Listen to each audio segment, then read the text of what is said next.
Final stand, 10 minutes. Moderator, dili 7, 10. 10. 10 minutes mo niya among gisabutan. Okay. Okay. Ni Adria, mga kaigsunan, kabalo mo anong importante kayo na Ephesians chapter 4:29 nagingon. Let no corrupt word proceed out of your mouth, but when is good for necessary edification, that is may impart grace to the hearers. Ayaw tuguti, nga imong baba, mapuro ka binakak.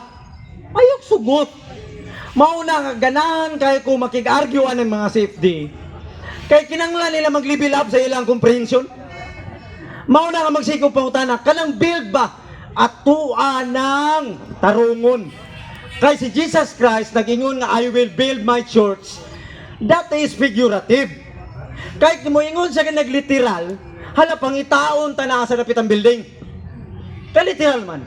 Pag mo ingon ganin na figurative, buot pasabot, dili na pointing sa Roman Catholic Church. Kahit figurative man, so karon ni ambak-ambak na lang sila, moingon na lang sila nga, ang Roman, gipangalan diri. Sa pangalan diri? Katong paganong Roma, pangalan nimo sa pagkaputli ni Jesus Christ? Why gani kay wala na ako ng pangutana nga kinibang Roman Catholic nga gikuha ni Jesus Christ, putli ba ni o dili? Pag niingon ka putli, Brother AJ, lukapag yung kada sa kamatuuran.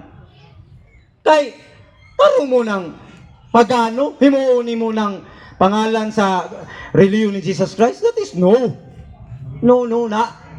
Abi nyo magkaigsunan, sa mga basahon manggod, bisan sa among basahon, usagyod sa ilahang mga balik-balikon, kanang makabasagan ni sila og usa ka word, gamito nila.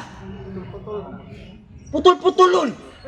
Kana bitong dili sila makasabot sa quote-unquote, nga bot pasabot ba nga, dunay nag-mention ana. Di na nila masabtan. Ang ilang masabtan, kay nabasa ra. Maunang mabalaka sila basta mo